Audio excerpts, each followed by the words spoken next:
Everyone welcome back. This is me Roshan Pahade. तो जैसे कि हम लोगों ने हमारा 12th का सेकंड चैप्टर स्टार्ट किया था सॉल्यूशंस, आज हम लोग उसका पार्ट 2 करेंगे। प्रीवियस लेक्चर में हम लोग इसके फैक्टर्स देख रहे थे, फैक्टर्स अफेक्टिंग सोल्यूबिलिटी। तो अगर किसी ने मेरा प्रीवियस लेक्चर नहीं देखा है तो एक बार वो देख ले, बिकॉज वहाँ पे मैंने 2 फैक्टर्स एक्सप्लेन किए थे और अभी जो थर्ड फैक्टर है which is the effect of pressure on solubility, ये हम लोग इसमें स्टार्ट कर रहे हैं। वैसे जो पहला फैक्टर हम लोगों ने देखा था that was with respect to the nature of solute and solvent, और जो सेकंड फैक्टर था that was with respect to temperature. अगर वो वीडियो नहीं देखा है तो एक बार उसको देख ले। और जो थर्ड पॉइंट अभी हम लोग देखेंगे that is with respect to pressure. सबसे पहले मुझे एक पॉइंट यहाँ पे क्लियर करना है कि हम ये जो प्रेशर का पॉइंट अप्लाई कर रहे हैं, जब भी हम प्रेशर को अप्लाई करेंगे सॉलिड्स और लिक्विड्स पे इसका कुछ इफेक्ट नहीं होगा, बिकॉज हम लोग इनको कंप्रेस नहीं कर पाएंगे। सॉलिड्स और लिक्विड्स को क्या है, हम लोग कंप्रेस नहीं कर सकते, लेकिन गैसेस और लिक्विड्स को हम लोग कंप्रेस कर सकते हैं। यानी हम लोगों ने लास्ट लेक्चर में मैंने आपको बताया था 9 टाइप के सॉल्यूशंस मैंने आपको बताए थे। तो उसमें जो लास्ट टाइप मैंने आपको बताया था कि गैस जो है, sorry second last type, gas जो है वो लिक्विड के ऊपर आप लोग प्रेशर अप्लाई कर सकते हैं, तो वो हम लोग इसके अंदर अभी देखेंगे। So pressure has no effect on solubilities of solids and liquids because they are incompressible, जो पॉइंट मैंने अभी आपको बताया। लेकिन pressure greatly affects the solubility of gases in liquid, जो gases in liquid की solubility है इसको ये अफेक्ट कर सकता है। and solubility of gases increases with increasing pressure, जितना ज्यादा प्रेशर होगा उतना ज्यादा उसकी solubility होगी। ये पॉइंट एक्सप्लेन करने के लिए हम लोग आगे देखने वाले हेनरीज लॉ। अब हेनरीज लॉ क्या बोलता है, solubility of gas is directly proportional to the pressure of the gas. उस पर्टिकुलर लिक्विड में कितना गैस सोल्यूबल होगा ये डिपेंड करेगा कि वहां पे आप लोगों ने प्रेशर कितना अप्लाई किया है। So solubility is directly proportional to the pressure. अब हम क्या कर रहे हैं, प्रोपोर्शनलिटी का साइन मुझे ऐसे रिमूव करना है, तो प्रोपोर्शनलिटी का साइन रिमूव करके मैं कांस्टेंट ऐड करूंगा। This is proportionality constant for Henry's law. So S is equal to constant डाल दिया मैंने और P का प्रेशर यहाँ पे वैसे ही लिख दिया। अब मुझे क्या करना है, अब देखिए सबसे पहली बात, सोल्यूबिलिटी का जो यूनिट होता है दैट इज मोल पर लीटर और प्रेशर का यूनिट बार, ऐसा हम लोग कंसीडर कर रहे हैं। तो अगर मुझे प्रोपोर्शनलिटी कांस्टेंट के लिए यूनिट कैलकुलेट करना है तो सबसे पहले तो मैं फॉर्मूला कन्वर्ट कर लूंगा। S is equal to KHP जो था, तो KH के लिए फॉर्मूला क्या आ जाएगा, S डिवाइड बाय P। तो S बाय P ले लिया मैंने यहाँ पे। सोल्यूबिलिटी के यूनिट क्या थे, मोल पर लीटर, और प्रेशर का यूनिट क्या था, बार। अब इसको अगर मैं एक साथ लिखूंगा तो मोल पर लीटर पर बार। तो ये वाला जो यहाँ पे यूनिट बनता है ये आपका proportionality constant for Henry's law का यहाँ पे यूनिट ये फॉर्म होने वाला है। हेनरीज लॉ का एक एक्सेप्शन है कि NH3 और CO2 जो गैस है ये हेनरीज लॉ ओबे नहीं करते हैं, बिकॉज अंडर प्रेशर जब आप इनको वाटर में डिसॉल्व करने की कोशिश करेंगे तो ये उसके साथ मिक्स हो जाते हैं, यानी इनकी बॉन्ड्स यहाँ पे फॉर्म हो जाते हैं। तो इसीलिए हम लोग यहाँ पे इसको एक्सेप्शन में हमेशा याद रखेंगे। सो NH3 प्लस H2O आपको NH4 प्लस और यहाँ पे ये OH minus and CO2 plus H2O H2CO3 आपको यहाँ पे मिल जाता है। अब हेनरीज लॉ अगर हो गया है तो उस पर न्यूमेरिकल देख लेते हैं क्या करना है। क्वेश्चन है the solubility of nitrogen gas in H2O। देखो यहाँ पे नाइट्रोजन है, यहाँ पे NH3 है, तो कंफ्यूज मत होना। Nitrogen gas in H2O at 25 degree Celsius and 1 bar is 6.85 into 10 to the power minus 4 पर मोल पर लीटर। पर मोल पर लीटर का ये जो है आपकी सोल्यूबिलिटी यहाँ पे हो जाती है। प्रेशर आपको दिया है 1 बार, टेम्परेचर सिर्फ दिया उन्होंने कंडीशन में। आपको कैलकुलेट करना है हेनरीज लॉ कांस्टेंट यानी कि KH आपको ये कैलकुलेट करना है first. Second, molarity of nitrogen gas dissolved in water under atmospheric condition when partial pressure of nitrogen in atmosphere is 0.75 बार। अब बार अगर आपको यहाँ पे दिया है मतलब कि आपको यहाँ पे ये प्रेशर दिया है, बिकॉज ये यूनिट प्रेशर का है। क्या करना है अभी हम लोग वो देखते हैं। सबसे पहली बात तो हेनरीज लॉ कांस्टेंट ढूंढना है आपको। हमारा हेनरीज लॉ का जो फॉर्मूला था वो ये था S is equal to KH by P। इसको मैंने कन्वर्ट कर लिया KH के लिए, तो KH के लिए फॉर्मूला क्या आ जाएगा, S बाई P। S मतलब कि सोल्यूबिलिटी, सोल्यूबिलिटी मुझे उसके यूनिट पे से समझ गई कि सोल्यूबिलिटी क्या है, इसलिए सोल्यूबिलिटी मैंने वहां पे डाल दिया और 1 बार, सो डिवाइड बाय उसको मैंने कर दिया 1। तो जो आंसर है वही यहाँ पे उसका आंसर रहेगा, लेकिन आपके लिए इंपॉर्टेंस है यूनिट के, तो सॉरी यहाँ पे पर मोल नहीं। तो ये जो मोल पर लीटर है तो मोल पर लीटर उसको हम लोग वैसे ही प्लेस करेंगे, और ये जो डिवाइड बाय आपने 1 बार किया ना तो वो जो बार टू द पावर -1 में आ जाएगा। आपको हाफ मार्क मिलेगा यूनिट लिखने के लिए, ये आपको याद रखना है। और सेकेंड इसमें हमको क्या बोला है, molarity of N2 gas dissolved in H2O under atmospheric condition. मतलब आपको यहाँ पे इसकी सोल्युबिलिटी देखनी पड़ेगी, जो मोलरिटी एंड मोलरिटी में हम लोग कैलकुलेट करते हैं। So it is equal to KH/P। अब KH का तो पूरा आंसर ही मिल गया आपको, उसको यहाँ पे प्लेस कर दो। अब आपको यहाँ पे प्रेशर भी दिया है विच इज 0.75 बार, तो वो 7.75 बार को यहाँ पे हम लोग प्लेस करेंगे। मल्टीप्लीकेशन का तो ये आंसर आ जाएगा आपका 5.138 इंटू 10 टू द पावर -4, लेकिन आप यूनिट क्या देंगे। अब इसका जो यूनिट था दैट इज मोल पर लीटर पर बार, और आपने मल्टीप्लाई कर दिया बार से, तो बार और ये पर बार यहाँ पे कैंसिल हो जाएगा, सिर्फ मोल पर लीटर बचेगा। एक और बात, सोल्युबिलिटी का यूनिट मोल पर लीटर ही होता है, इसलिए मोल पर लीटर आपका यहाँ पे सोल्युबिलिटी का यूनिट आ जाता है। जो नेक्स्ट पॉइंट हम लोग देखने वाले हैं that is the vapour pressure of solutions of liquids in liquids. जब एक लिक्विड के अंदर एक लिक्विड मिक्स होगा तो वहां पे उसके वेपर प्रेशर के बारे में हम लोग कैसे बात करेंगे। सबसे पहले आप एक एग्जांपल कंसीडर करें कि आपके पास दो लिक्विड्स है और हम दोनों ने उसका एक बाइनरी सॉल्यूशन प्रिपेयर किया है। दो लिक्विड्स का बाइनरी सॉल्यूशन प्रिपेयर हो जाएगा, लेकिन दोनों में लिक्विड वोलेटाइल है। वोलेटाइल मतलब जैसे वो एयर के कांटेक्ट में आता है वो वेपराइज हो जाएंगे। अब आपने क्या किया, दोनों को मिक्स किया, ठीक है, और दोनों को मिक्स करने के बाद में उसको क्लोज कंटेनर में आपने रख दिया। थोड़ी देर के बाद में क्या होगा, वो वहां पे वेपराइज होना स्टार्ट हो जाएगा। अब एक पॉइंट ऐसा आएगा कि जितना वेपराइज हो रहा है और जो लिक्विड का स्टेट है ये कहीं ना कहीं एक दूसरे को मिलेंगे, तो आपका जो पार्शियल वेपर प्रेशर है और जो आपका मोल फ्रैक्शन है, इन दोनों के बीच का जो रिलेशनशिप है इसको हम लोग एक्सप्लेन करेंगे बाय रॉल्स लॉ। देखिए और क्लियरली मैं इसको बताता हूँ क्या है। Rawls law states that partial vapour pressure of any volatile component of a solution. देखो हम लोगों ने दो इसका सॉल्यूशन प्रिपेयर कर दिया था, तो उसका जो पार्शियल वेपर प्रेशर है ऑफ एनी वोलेटाइल कंपोनेंट, मैंने वोलेटाइल लिक्विड के बारे में बात की थी, of the solution is equal to the vapor pressure of pure component। अब pure component मतलब उन दोनों को आपने मिक्स किया था तो दोनों को सेपरेट ही रहने दो। अगर आप मिक्सचर को और सेपरेशन को कंप्लीट करेंगे, I mean, जब अभी फॉर एग्जांपल ऐसा कंसीडर करें कि ये जो आपके बाइनरी सॉल्यूशन जो था, जो आपके दो वोलेटाइल लिक्विड थे, वो A1 एंड A2 ऐसा आपने कंसीडर किया, तो A1 एंड A2 को आप थोड़ा सा सेपरेट भी रखें और A1 A2 को आप कंबाइन भी करें, तो कॉम्बिनेशन अलग है और वो सेपरेटेड पार्ट जो है वो दोनों भी अलग होंगे। Is equal to the vapour pressure of pure component multiplied by its mole fraction in solution. अब जो मोल फ्रैक्शन आता है बेसिकली हम उसको कंसीडर करते हैं x1 plus x2 is equal to 1, ऐसा हम उसको यूनिटी में कंसीडर करते हैं। अब देखिए in the binary solution two volatile liquids, जो कि मैंने आपको बोला हम उसको A1 एंड A2 कंसीडर करेंगे, उसके जो पार्शियल वेपर प्रेशर्स हैं जिसको हम लोगों ने P1 and P2 respectively consider कर लिया, और x1 एंड x2 मैंने जस्ट आपको बताया वो उसके मोल फ्रैक्शन हो जाएगा। अकॉर्डिंग टू रॉल्स लॉ क्या हो जाएगा, अब देखिए P1 is equal to x1, x1 क्या था आपका mole fraction, mole fraction should be multiplied by vapour pressure. तो P1 के लिए मैं उसका जो वेपर प्रेशर है वो P1 स्टैंडर्ड कंसीडर करूंगा। देखिए P1 standard and P2 standard are the vapour pressure for A1 and A2 respectively. और वैसे ही P2 के लिए फिर मैं क्या करूंगा, जो मोल फ्रैक्शन था x2 multiplied by P2 standard, इसको मैंने दे दिया इक्वेशन 1।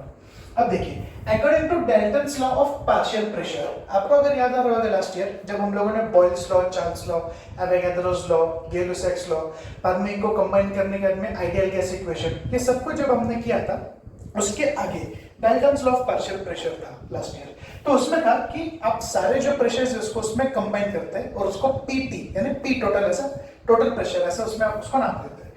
तो यहाँ पे मैंने लिखा है Pt is equal to P1 plus P2, ठीक है। अब देखिए ये P1 जो है इसकी जगह पे मैं क्या कर दूंगा x1 P1 स्टैंडर्ड, और ये P2 जो है उसकी जगह पे x2 P2 स्टैंडर्ड। ये वाली टर्म मैंने आपको दी थी कि x1 plus x2 is equal to 1, तो वो वाले टर्म मैंने क्या कर लिया x1 के लिए मैंने उसको ढूंढा, तो it will be 1 minus x2, so x1 is equal to 1 minus x2।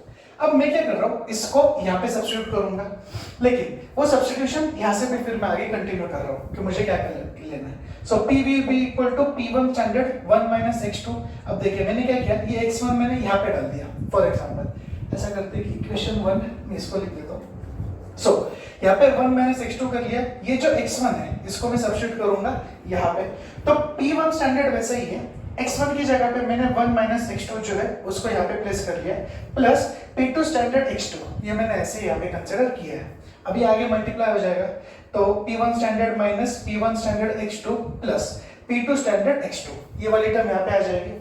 अब देखिए x2 जो है ये आपका कांस्टेंट बाहर रिमूव हो जाता है, तो इसको आप लोगों ने रिमूव कर लिया, तो ये कंडीशन कैसे देखेगी, ये देखिए ये जो P1 है इसको मैंने यहाँ पे लिया है, तो P2 माइनस P1 स्टैंडर्ड, और ये वाली जो टर्म है वो P1 स्टैंडर्ड मैंने यहाँ पे आगे लिया है। तो ये वाला जो टर्म है, आई मीन ये वाला जो फॉर्मूला है, ये हम लोग आगे रॉड्स्टॉक के न्यूमेरिकल्स के लिए यूज करने वाले हैं। अगला पॉइंट हम लोग देखने वाले हैं what composition of the vapour phase. अब देखिए इसमें क्या करते हैं, in equilibrium with solution can be determined by Dalton's law of partial pressure, जो कि हम लोगों ने अभी भी देखा था। Dalton's law of partial pressure से हम लोग उसको कैलकुलेट कर पाएंगे। If we take y1 and y2 as the mole fractions, पहले हमने x1 x2 लिया था, आप लोग y1 y2 भी कंसीडर कर सकते हैं, काहे के लिए, of two components in vapour. तो क्या होगा, then p1 is equal to y1p and p2 is equal to y2p। अब इसमें y1 and y2 क्या है, ये तो आपके मोल फ्रैक्शंस है, ये आपको पता है, लेकिन ये जो p आप लोगों ने लिया है, ये हम लोग जो Dalton's law of partial pressure में जो टोटल प्रेशर कंसीडर करते हैं, हम लोगों ने वो लिया है। तो ये जो P और यहाँ पे P है, that is a total vapour pressure, और ये जो P1 और ये जो P2 आप लोगों ने यहाँ पे लिखा है, that is the partial vapour pressure. तो ये भी एक टर्म आपको उसके अंदर याद रखना। रॉड्स लॉ पे एक न्यूमेरिकल देखते हैं कि क्या है। देखिए, the vapour pressures of pure liquids A and B are 450 mmHg and 700 mmHg। A के लिए वैल्यू 450 दी है, B के लिए वैल्यू 700 दी है, at 350 kelvin. Find the composition of liquid and vapor if total vapor pressure is 600 mm। आपको तो यहाँ पे जो composition कैलकुलेट करना है वो वेपर और लिक्विड का composition इसमें कैलकुलेट करना है। देखिए, composition of A and B in the solution are x1 and x2। A के लिए x1 ले लेंगे, B के लिए x2 ले लेंगे। रॉड्स लॉ का ये फॉर्मूला हम लोगों ने जस्ट डिराइव किया। So P is equal to P2 standard minus P1 standard x2 plus P1 standard। अब देखिए मैं क्या कर रहा हूँ, ये जो P1 स्टैंडर्ड का वैल्यू हम लोगों को दिया है वो कितना था, 450, वो मैंने यहाँ पे ले लिया। 700 जो वैल्यू था वो P2 स्टैंडर्ड का था, और ये जो 600 mm मुझे यहाँ पे दिया है वेपर प्रेशर, उसको मैंने कंसीडर कर लिया P। ये सारी वैल्यूज ये ऊपर वाले फॉर्मूला में मैं सब्स्टिट्यूट करूंगा, जहाँ पे मेरे पास x2 नहीं है लेकिन ये P है, तो इन सबकी वैल्यू से मुझे x2 कैलकुलेट करते आ जाएगा। अच्छा, ये P कितना है, 600, वो 600 मैंने यहाँ पे लिख दिया। P2 स्टैंडर्ड कितना था, 700, वो भी लिख दिया। P1 स्टैंडर्ड कितना था, 450, वो भी लिख दिया। ये जो x2 था उसको वैसे ही लिखा है, एंड अगेन आपका P1 स्टैंडर्ड वाज 450, उसको भी लिख दिया। इसका आंसर आता है 250 यहाँ पे, ये x2 ऐसे ही है और ये 450 भी वैसे ही ले लिया आपने। ये 450 को नेक्स्ट स्टेप में मैं इधर ले लूंगा, तो 600 माइनस 450, ये 250 x2 ऐसे ही आएगा। 600 माइनस 450 का आंसर आता है 150। 250 इंटू x2 मल्टीप्लीकेशन में इसको मैंने यहाँ पे ले लिया डिवीजन में, ये x2 ऐसे ही प्लेस किया है। इसका जो आंसर है दैट इज 0.6, तो मेरा x2 का आंसर आ जाता है 0.6। लेकिन मुझे x1 भी चाहिए, तो मैंने क्या किया, x1 is equal to 1 minus x2। मैंने जस्ट आपको इसके पहले बताया था कि x1 plus x2 is equal to unity answer आता है, 1 आंसर आता है। So x1 is equal to 1 minus x2, x2 का आंसर है मेरे पास, so 1 minus 0.6 will give me 0.4। ये आंसर आ जाता है मेरा x1 के लिए। अब देखिए अगला जो है that is composition of A and B in vapour are y1 and y2। अब देखिए यहाँ पे आपको क्या बोला था, लिक्विड के लिए भी था और वेपर के लिए भी था। तो यहाँ पे जब सॉल्यूशन की बात हो रही थी तो हम लोग लिक्विड के लिए कैलकुलेट कर रहे थे, यहाँ पे वेपर की बात आई है तो हम लोग ये जो वेपर वाला टर्म है इसके लिए कैलकुलेट करेंगे, तो उसके लिए ले लिया y1 एंड y2। अब देखिए ये फॉर्मूला है हमारे पास, जस्ट मैंने आपको बताया P1 is equal to y1p and P2 is equal to y2p। अब एक और टर्म थे हमारे पास कि P2 is equal to P2 standard x2 या फिर P1 is equal to P1 standard x2, ये दोनों भी टर्म्स थे हमारे पास। अब देखिए ये वाला जो है इस पे से मैंने क्या कर लिया, P1 अपॉन P कर दिया इसको, तो P1 की जगह पे मैं क्या सब्स्टिट्यूट कर सकता हूँ, P1 स्टैंडर्ड x1, और ये जो P है डिवीजन में ये ऐसे ही प्लेस किया है। अब P1 स्टैंडर्ड की वैल्यू क्या है, P1 स्टैंडर्ड का वैल्यू 450 था, वो 450 लिखा मल्टीप्लाई बाय x1। अब ये x1 मैंने यहाँ पे ढूंढा था तो वो कितना आया था 0.4 यहाँ पे लिखा डिवाइड बाय P का वैल्यू कितना था 600, तो मैंने उसको डिवाइड कर दिया 600 से, इसका आंसर आ जाता है 0.3। अब जैसे x1 plus x2 is equal to 1 है, वैसे y1 plus y2 should always be equal to 1, तो उसके हिसाब से मैंने लिख दिया y2 is equal to 1 minus y1। अब देखिए यहाँ पे ये जो आंसर मुझे मिला ये किसका मिला है, y1 का मिला है, तो मैं y2 इजीली ढूंढ सकता हूँ। 1 माइनस 0.3, तो मेरा y2 का जो आंसर है दैट इज 0.7। इस हिसाब से हम लोग जो रॉल्स लॉ है इसका न्यूमेरिकल यहाँ पे सॉल्व कर सकते हैं। आगे हम लोग को 2 पॉइंट देखेंगे। पहला जो है that is with respect to the ideal solutions, और दूसरा जो है that is for the non ideal solutions. Ideal solutions मतलब क्या? These are the solutions which obey Rolle's law over the entire range of concentration. Entire range of concentration पे हर जगह पे Rolle's law ये obey करेगा। No heat is evolved or absorbed when two components forming an ideal solution are mixed. यहाँ पे देखिए, यहाँ पे ये एंथैल्पी है, H मतलब यहाँ पे एंथैल्पी होता है, तो total enthalpy of mixture is always 0, यानी कि no heat is evolved or absorbed। कब? When two components are forming an ideal solution, और जब वो दोनों भी एक दूसरे के अंदर मिक्स किए जाते हैं। सेम कंडीशन में आपका जो वॉल्यूम है that will also be 0, so there is no change in volume when two components forming an ideal solution are mixed. तो ऐसा भी यहाँ पे 0 0 आने वाला है। इन एन आइडियल सॉल्यूशन अब देखिए, सॉल्वेंट सोल्यूट लिखा है सबसे पहले, फिर सोल्यूट सोल्यूट लिखा है, फिर सॉल्वेंट सॉल्वेंट लिखा है। Intermolecular interactions are comparable. अब ये लॉ तो वो फॉलो कर रहा है, तो आप इन सबको यहाँ पे कंपेयर कर सकते हो। Vapor pressure of ideal solution always lies between vapor pressure of pure components। ये एक बहुत इंपॉर्टेंट पॉइंट है कि आपका जो वेपर प्रेशर है आइडियल सॉल्यूशन का, वो हमेशा आपको इन बिटवीन मिलेगा vapour pressure of pure components के। ये पॉइंट आपको इसमें याद रखना है। तो ये 5 पॉइंट्स थे जो हम लोगों ने आइडियल सॉल्यूशंस के लिए देखे। आगे हम लोग अभी जाएंगे नॉन आइडियल सॉल्यूशंस के लिए। अब आइडियल सॉल्यूशंस अगर ऐसे थे जो रॉल्स लॉ को ओबे करते थे, तो नॉन आइडियल ऐसे होंगे जो रॉल्स लॉ को ओबे नहीं करेंगे। They do not obey Raoult's law. Vapour pressure of this solution can be higher और lower than those of the pure components. यहाँ पे क्या था? They were in between. क्या आपके जो वेपर प्रेशर था आइडियल सॉल्यूशन के, they were in between the vapour pressure of pure solvents. लेकिन ये एक तो हायर हो सकते हैं या फिर लोअर हो सकते हैं। ये आपको इसके अंदर याद रखना है। एक मेन पॉइंट जो इसमें है वो ऐसा है कि नॉन आइडियल सॉल्यूशन जो है वो 2 टाइप की डेविएशंस बताता है। देखो, आइडियल सॉल्यूशन जो था ये कोई भी डेविएशन एग्जिबिट नहीं कर रहा था, लेकिन जो आपके नॉन आइडियल सॉल्यूशंस है ये डेविएशंस एग्जिबिट करेंगे। एक जो है that is the positive deviation, और दूसरा जो आएगा that will be the negative deviation. अब देखिए, दोनों के ग्राफ पे आपको समझ में आ रहा होगा, ये जो कर्व है, अगर एक डॉटेड लाइन ग्राफ दोनों भी सेम है, डॉटेड लाइन वाले, अगर कर्व ऊपर की तरफ है it is the positive deviation, curve नीचे की तरफ से जा रहा है sir it is the negative deviation. यहाँ पे जो मोल फ्रैक्शन होगा x1 से लेके x2 तक है, तो शुरुआत में x1 इज इक्वल टू 0 तो x2 1 होगा, और यहाँ पे x1 1 हो जाएगा, x2 will be equal to 0। यहाँ पे भी वही कंडीशन है, मोल फ्रैक्शन वाला से याद रखना है, x1 ये साइड में इंक्रीज हो रहा है, x2 ये साइड में इंक्रीज हो रहा है नेगेटिव के लिए। अब ये एग्जिबिट कब होते हैं? Solute solvent attractions are weaker than those between solute solute and solvent solvent. ये इंटरैक्शंस के बारे में हम लोगों ने बात की थी। तो आपके सोल्यूट सॉल्वेंट के जो भी अट्रैक्शंस है वो काफी वीक है with respect to solute solute and with respect to solvent solvent. तो यहाँ पे ये वीकर याद रखना है। और नेगेटिव में क्या चेंज हो जाएगा? Interactions between solvent and solute molecules are stronger. यहाँ पे क्या था? इट वाज वीकर, यहाँ पे it is stronger than solute solute and solvent solvent interactions. तो यहाँ पे सिर्फ वीकर है और यहाँ पे स्ट्रॉन्गर है, ये आपको इसमें याद रखना है। अब हम लोग एक बहुत इंपॉर्टेंट पॉइंट जो है इसको स्टार्ट करने वाले हैं। ये जो हमारा पॉइंट है that is the colligative properties. देखिए, colligative properties of non electrolyte solution. सबसे पहले कोलिगेटिव प्रॉपर्टीज क्या होती है? ये वो फिजिकल प्रॉपर्टी होती है जो नेचर के ऊपर डिपेंड नहीं करती, उसके अंदर जो पार्टिकल्स है उसके ऊपर ही डिपेंड करती है। देखिए, physical properties of solution depend upon number of solute particles. उसके अंदर जो सॉल्यूट पार्टिकल्स है उसके ऊपर डिपेंड करेगा and not on their nature, और उसके नेचर के ऊपर वो डिपेंडेंट रहने वाला नहीं है। अब देखिए, टोटल हम लोग यहाँ पे 4 कोलिगेटिव प्रॉपर्टीज देखने वाले हैं। उसमें से जो फर्स्ट कोलिगेटिव प्रॉपर्टी है अभी हम लोग उसको यहाँ पे स्टार्ट करेंगे। सो वेपर प्रेशर लोअरिंग यहाँ पे आएगा। अब देखिए, एक एग्जांपल देता हूँ मैं आपको। फॉर एग्जांपल, आपके पास एक बीकर है जिसको आप बाद में ऊपर से क्लोज करने वाले हैं, उसके अंदर आप लोगों ने डाल दिया वाटर। ठीक है, और आपने उसको रख दिया बर्नर के ऊपर। अब क्या होगा, वो जो वाटर है वो तो बॉईल हो जाएगा, लेकिन धीरे धीरे it will start converting into gaseous state, मतलब वो वेपर में कन्वर्ट होगा। After certain interval of time ऐसी एक कंडीशन आएगी कि मतलब एक इक्विलिब्रियम आ जाएगा।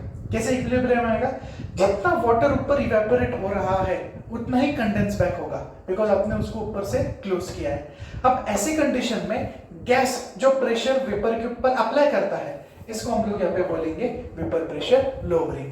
देखिए क्या, when a liquid is closed in a container, liquid को अपने कंटेनर के अंदर क्लोज करके रख दिया, is in equilibrium with its vapour, जो कि मैंने आपको बताया कि ऐसा एक इक्विलिब्रियम स्टेट एस्टैब्लिश होगा कि जितना वाटर इवेपोरेट हो रहा है उतना ही वो कंडेंस बैक होगा। तो ये ऊपर जा रहा है, ये नीचे आ रहा है, तो जितना ऊपर जाएगा उतना ही नीचे आएगा। इसको हम लोग यहाँ पे बोलते हैं equilibrium. The pressure exerted by the vapour on the liquid, तो वो जो वेपर है वो उस लिक्विड के ऊपर जो प्रेशर एक्सर्ट करेगा, इसको हम लोग यहाँ पे क्या बोलेंगे, वेपर प्रेशर लोअरिंग। ये बहुत इंपॉर्टेंट टर्म है, ये आपको इसमें याद रखनी है। अब देखिए वीपी यानी वेपर प्रेशर आएगा, मैंने वीपी बहुत बार यूज किया है, इसका मतलब है वेपर प्रेशर। तो vapour pressure of solvent is lowered bye dissolving a non volatile solute. सबसे अच्छा पॉइंट है ये कि वेपर प्रेशर अगर सॉल्वेंट का मुझे लोअर करना है, सॉल्वेंट यानी क्या, वो जो लिक्विड आपने नीचे लिया वो, इसको अगर मुझे लोअर करना है तो मैं क्या करूंगा, एक नॉन वोलेटाइल सॉल्यूट उसके अंदर मैं ऐड कर दूंगा। So vapor pressure of solution will be equal to the vapor pressure of solvent। तो यहाँ पे क्या होगा, नॉन वोलेटाइल सॉल्यूट तो ऊपर जाएगा नहीं, तो हुआ क्या, vapour pressure of solution is equal to the vapour pressure of solvent ना। अब देखिए क्या है, P1 standard is the vapour pressure of pure solvent, जो प्योर सॉल्वेंट आपके पास था, and P1 is equal to vapour pressure of solvent above solution. यहाँ पे हम लोग सिर्फ प्योर सॉल्वेंट के बारे में बात कर रहे थे, यहाँ पे सॉल्वेंट अबव सॉल्यूशन के बारे में हम लोग बात कर रहे हैं। तो कंडीशन ये हो गई है कि P1 is less than P1 standard, ठीक है। इसके हिसाब से मैं लिख सकता हूँ the vapour pressure lowering is, अब ये ग्रेटर है इससे, तो लिखते वक्त मैं क्या लिखूंगा, P1 स्टैंडर्ड माइनस P। तो ये जो फॉर्मूला यहाँ पे मुझे मिलता है, this formula can be used for vapour pressure lowering. तो ये वाला फॉर्मूला आपको इसके अंदर याद रखना। इस पॉइंट देखिए हम लोग क्या देखेंगे, Rawls law for solution of non volatile solutes. अब जो नॉन वोलेटाइल सॉल्यूट्स है इसके साथ में हम लोग देखेंगे क्या करना है। For binary solution containing one solute, अगर आपके पास सिर्फ एक सॉल्यूट है तो उसके अंदर हम लोग क्या करने वाले हैं, x1 is equal to 1 minus x2। आपको इसमें याद क्या रखना है, हम लोगों ने x1 के लिए आपकी क्या सब्स्टिट्यूशन किया, 1 माइनस x2। कहां से क्या हो गई है, x1 plus x2 is equal to 1, यहाँ से हम लोगों ने इसका सब्स्टिट्यूशन किया है। अब देखिए P1 is equal to P1 standard x1, ये हमको पता है, ये x1 की वैल्यू को मैं यहाँ डाल दूंगा, तो वो क्या हो जाएगा, P1 स्टैंडर्ड वैसा ही है, x1 की जगह पे 1 माइनस x2 आ जाएगा, अंदर मैंने इसको मल्टीप्लाई कर दिया, so P1 is equal to P1 standard minus P1 standard x2।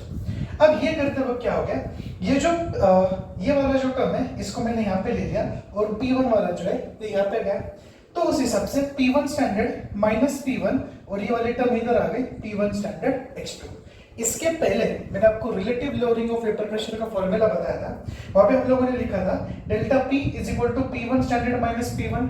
तो इस पूरे की जगह पे अभी मैंने क्या लिख दिया, डेल्टा P, और ये वाला इक्वेशन ऐसे ही लिया है। तो ये एक और इक्वेशन है जो आपको इसमें नॉन वोलेटाइल सॉल्यूट के लिए याद रखना है। वैसे relative lowering of vapour pressure, अब देखिए इसमें क्या करना है, इसका मतलब होता है ratio of vapour pressure, ratio of vapour pressure lowering of solvent divided by vapour pressure of pure solvent, यानी वेपर प्रेशर का लोअरिंग ऑफ सॉल्वेंट का divide by vapour pressure of pure solvent. अब देखिए delta P upon P1 standard is equal to, ये क्या आ जाएगा, delta P की जगह पे P1 standard minus P1 upon P1 standard. लेकिन ये जो इक्वेशन 1 हम लोगों ने यहाँ पे लिखा है, यहाँ पे मैं क्या कर रहा हूँ, x2 के लिए फॉर एग्जांपल मैंने इक्वेशन बनाया है, तो कैसे दिखेगा, delta P divided by P1 standard. So ये जो delta P divided by P1 standard है, इसकी जगह पे अभी मैं क्या लिख सकता हूँ, x2। So x2 is equal to P1 standard minus P1 upon P1 standard. तो ये वाला इक्वेशन यहाँ पे जनरेट हो जाता है। Therefore, relative lowering of vapor pressure is equal to mole fraction of the solute। तो ये तो मोल फ्रैक्शन है, this is the relative rolling of vapour pressure. जो नेक्स्ट पॉइंट अभी हम लोग स्टार्ट करेंगे वो है molar mass of solute from vapour pressure lowering. Vapour pressure lowering का यूज करके हम लोग मोलर मास यहाँ पे कैलकुलेट करेंगे। अब देखिए मैंने आपको एक टर्म बताया था कि x1 plus x2 is equal to 1। अब ये कैसे आता है ये मैं आपको इसमें बताता हूँ। अब ऐसा कंसिडर करें कि n1 एंड n2 ऐसे दो मोल्स है आपके पास। n1 इंडिकेट होगा नंबर ऑफ सॉल्वेंट के लिए और n2 इंडिकेट होगा सोल्यूट के लिए। हम लोग यहाँ पे सोल्यूट के बारे में बात कर रहे हैं तो n2 को हम लोग यहाँ पे प्रेफरेंस देते हैं। अगर मुझे सॉल्वेंट के लिए फॉर एग्जांपल मुझे कैलकुलेट करना है तो मैं n1 को x1 से इक्वल कर दूंगा। So x1 will be equal to n1 upon solution. Solution मतलब क्या? Solute plus solvent. तो सोल्यूट सॉल्वेंट क्या था मेरा n1, सोल्यूट क्या था मेरा n2। तो n1 प्लस n2 सॉल्यूशन हमेशा नीचे आएगा। अगर आपको सॉल्वेंट के लिए कैलकुलेट करना है तो ये 1 और ये 1 मैच होना चाहिए। सोल्यूट के लिए कैलकुलेट करना है तो ये 2 और ये 2 मैच होना चाहिए। तो x1 है तो ऊपर n1 आएगा, x2 है तो ऊपर n2 आएगा। नीचे हमेशा सॉल्यूशन वैसा का वैसा ही रहेगा। अब आप x1 प्लस x2 कर देंगे, अपने आप आपका आंसर यहाँ पे 1 आ जाएगा। फिलहाल हम लोग सोल्यूट के बारे में डील कर रहे हैं, इसलिए हम लोग यहाँ पे n2 तो x2 के बारे में डील करेंगे। So x2 is equal to n2 upon n1 plus n2। अब n1 क्या था? सॉल्वेंट के मॉलिक्यूल्स सॉरी मोल्स, और n2 क्या है? सोल्यूट के मोल्स। आगे देखिए, लेकिन हम लोग सिर्फ कंसर्न है with respect to dilute solution. तो यहाँ पे हम लोग क्या लिख रहे हैं? डाइल्यूट सॉल्यूशन मतलब आपका सॉल्वेंट ज्यादा होना चाहिए। तो n1 is very very greater than n2। तो मैंने क्या कर दिया? n1 is much more greater than n2। तो मैं ऐसे कंसीडर कर रहा हूं कि n1 और n2 approximately equal to n1 हो जाएगा, बिकॉज मेरा जो सॉल्यूशन है that is a dilute solution. तो ये जो डिनोमिनेटर है ये n1 प्लस n2 लिखने की जगह पे अभी मैं सिर्फ क्या लिखूंगा? n1। सो देखिए x2 ये जो टर्म थी वैसा ले लिया, n2 और n1 प्लस n2 की जगह पे अभी मैं लिखूंगा n1। अब देखिए इसके पहले वाले जगह पे x2 की जगह पे हम लोगों ने क्या लिखा था? Delta p upon p1 standard. तो that will also be now equal to n2 upon n1। यहां तक का पार्ट क्लियर हो जाता है। आगे जाते हैं। अब हम ऐसा कंसीडर कर रहे हैं कि we are preparing a solution by dissolving W2 grams of solute in W1 grams of solvent. यहाँ पे जो W2 लिखा है वो सोल्यूट के लिए है और जो W1 है वो यहाँ पे सॉल्वेंट के लिए है। तो N2 मतलब क्या? W2 अपॉन M2 और N1 मतलब क्या? W1 upon M1। अब वापस M1 एंड M2 क्या आ जाएगा? मोलर मास mm यानी कि molar mass of solvent and solute. अब एक बात इसके अंदर याद रखिए कि हम लोग जो 1 है वो हमेशा सॉल्वेंट के लिए यूज कर रहे हैं। देखिए यहाँ पे भी 1 था तो सॉल्वेंट के लिए आया, यहाँ पे भी 1 है तो सॉल्वेंट के लिए, यहाँ पे भी 1 है तो सॉल्वेंट के लिए, और 2 आ रहा है तो सोल्यूट के लिए। 2 था तो सोल्यूट के लिए लिया, ये भी 2 था तो सोल्यूट के लिए लिया, और ये भी 2 था ये भी सोल्यूट के लिए लिया। ये इससे थोड़ा बाद में कंफ्यूजन कम होगा आपका। अब देखिए यहाँ पे मैंने आपको बोला था कि x2 की जगह पे हम लोग delta p upon p1 standard लिख सकते हैं, वो मैंने यहाँ पे लिखा कि x2 is equal to delta p upon p1 standard. ना यहाँ पे आपको क्या मिला था? n2 bye n1। तो n2 क्या है मेरे पास? w2 अपॉन m2, इसको मैंने डाल दिया न्यूमेरिटर में, डिवाइडेड बाय n1। n1 क्या है मेरे पास? w1 बाय n1, वो वैल्यू मैंने यहाँ पे डाल दी नीचे। ना ये जो डेल्टा p है इसकी जगह पे हम लोग क्या लिख सकते हैं? Relative lowering of vapour pressure, p1 standard minus p1, और ये जो p1 स्टैंडर्ड था ये ऐसे ही प्लेस किया है। तो either this can be equal to this. अब इसको मैंने यहाँ पे सॉल्व कर लिया, ये जो डिवीजन वगैरह था ये निकाल दिया। So either this can be equal to this या फिर this part can be equal to this part. Either side से आपको इसका यूज यहाँ पे करते हैं। तो चलिए इस पे न्यूमेरिकल देखते हैं। A solution is prepared by dissolving 394 gram of non-volatile solute, पहले solute के बारे में बोला है, in 622 gram of H2O। अब देखिए जो W2 है वो मैंने कंसीडर कर लिया 394, और जो 622 है वो मैंने W1 के लिए कंसीडर किया। अब आप बोलेंगे 1 और 2 ऐसा क्यों लिया? देखिए 622 ऑफ वाटर है मतलब सॉल्वेंट है, और सॉल्वेंट के लिए हम लोग क्या ले रहे हैं? 1 ले रहे हैं, और यहाँ पे ये सोल्यूट दिया आपको, उसके लिए आप 2 लिख रहे हैं उसको। इसलिए मैंने आपको पहले भी बोला था कि 1 सॉल्वेंट के लिए है और 2 सोल्यूट के लिए। ये पॉइंट आपको क्लियर हो गया अभी। The vapour pressure of solution is found to be 30.74 millimetre Hg। अब देखिए यहाँ पे जो इसका वेपर प्रेशर था वो कितना मिला? 30.74 millimetre Hg। at 30 degree Celsius. If vapor pressure of water at 30 degree Celsius is 31.8.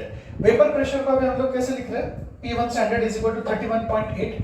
What is molar molecular mass of the solute? तो molecular mass of the solute क्या आ जाएगा?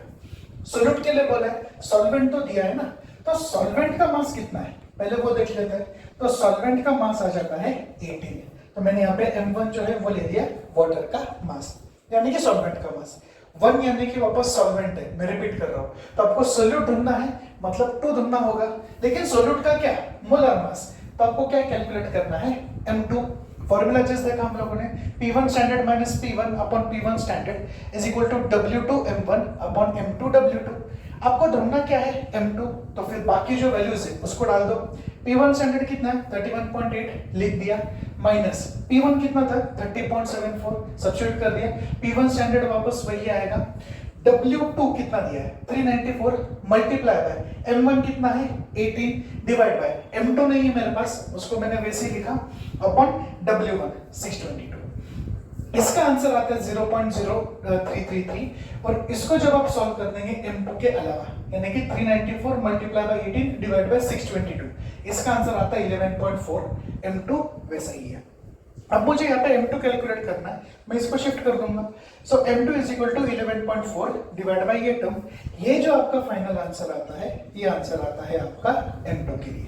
एक और न्यूमेरिकल लेते हैं. The vapor pressure of pure benzene C6H6 यानी कि benzene, उसका मोलर मास आपको क्वेश्चन में दिया है 78. At certain temperature is 640 mmHg. अब 640 mmHg जो आपको दे दिया वो P1 स्टैंडर्ड दे दिया, और ये जो 78 है ये मैंने M1 is equal to 78 यहाँ पे कंसिडर किया. A non-volatile solute of mass 2.31 ग्राम, अब उसको W2 ले लिया हमने, is added to 49 gram of benzene. तो 49 यानी कि यहाँ पे W1 आ गया.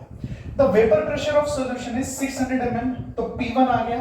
What is the molar mass of solute? Solvent जो था वो ऑलरेडी दिया है, यानी कि M1 दिया है. M2 कैलकुलेट करना है. Same formula, P1 standard minus P1 upon P1 standard is equal to W2 M1 upon M1 into W2. अब देखिए P1 स्टैंडर्ड कितना है? 640 माइनस P1 कितना है? 600 डिवाइडेड बाय अगेन यही टर्म आती है बिकॉज़ ये दोनों सेम है, तो 640 आ गया.